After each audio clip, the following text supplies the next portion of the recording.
Hi, this is Jaya. In this video, we shall see the summary of First Neighbours by P.K. Page. P.K. Page is a Canadian poet and also a fellow of the Royal Society of Canada. And when she was 3 years old, she came from England to Canada with her parents. Her parents had a lot of interest in poems, and that is how she also developed her interest in poems, and later on she started writing poetry. And in this poem, she writes about the cultural encounters she faced and how she was compelled to adapt. And she also focuses on the crisis of rootlessness. Now we will read the poem and see what she is trying to say. She says, "The people I live among." So she is talking about the people who are living in her neighborhood. "Unforgivingly previous to me." She says all these people, they came here before me.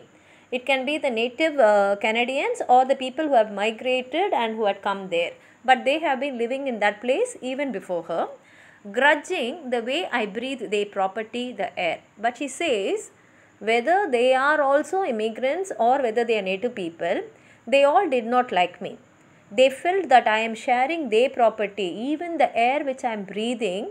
They did not like me doing it. It is as though I am taking something which belongs to them. Speaking a twisted dialect to my differently shaped ears, though I try to adapt. And she says, their dialect is entirely different from me because she is from England, an English person. Her dialect was entirely different. And she says that the way they spoke was entirely different to my differently shaped ears. But I know very well that I am the person who has to adapt to them. I cannot expect all of them to change for me. So I had to adapt, and I tried to adapt.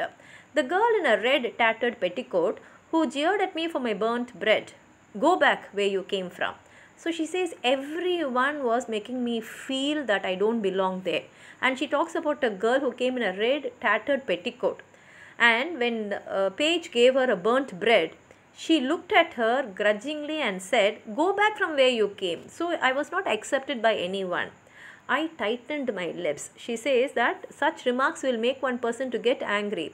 But I knew that I am a foreigner. I have come here as an immigrant. So I am not in a position to reply. So I kept my lips tight. I did not back answer. Knew that England was now unreachable. See, this is after the World Wars. And so she knew the condition in England, and she knew very well that it is not possible for them to go back to England and live. So knowing all that, I had to keep quiet and bear all this. Had sunk down into the sea without ever teaching me about washtubs. So she says, now England is sunk under the sea doesn't mean that the England was physically under the sea. She says about the economic depression which came in England after the World Wars. And so she says, I did not even know how to wash washtubs. So I had to be here to have my living. I have to be in Canada.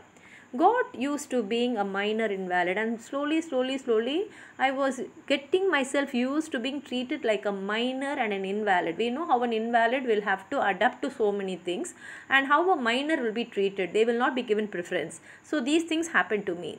Expected to make inept remarks, and all of them, they treated me like this, expecting me to make some inept remarks, some remarks which will trigger them. But I kept my lips tight.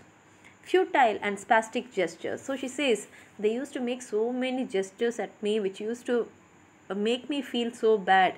But they all made me feel that I am an outsider. And she says, this is not only for me, this is for all the immigrants.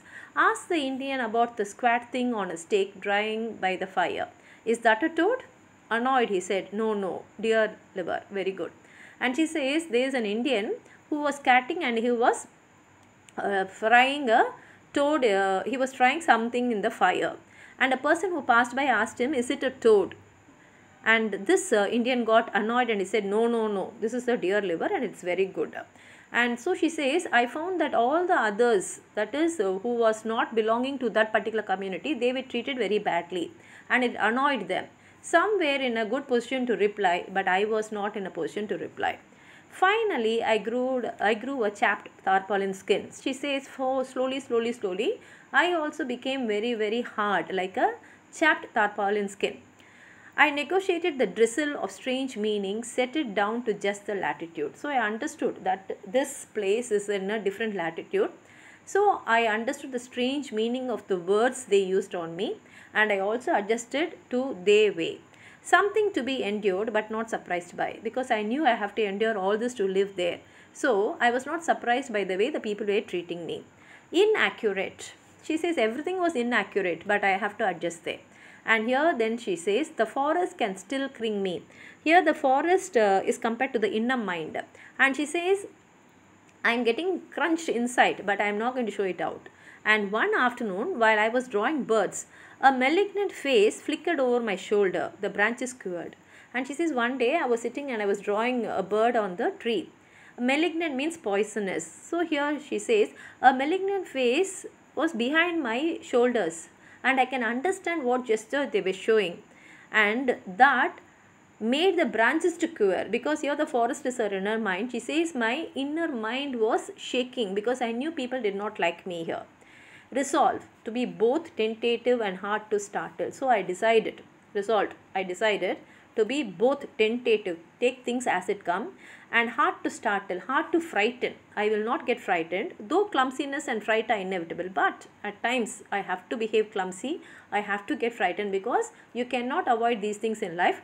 But I decided I am not going to get afraid of anything. In this area where my damaged knowing of the language means prediction is forever impossible. And then she concludes by saying that prediction is forever impossible. So I am going to be in this area and I am going to adapt myself to this place and I am going to live my life. I am not going to predict anything, because predicting is impossible. This is what she says, and she concludes the poem. If you have anything more to add on to what I have said, please write it in the comment box. Like the video, share it with your friends, and if you have not subscribed my channel, please subscribe. Thank you.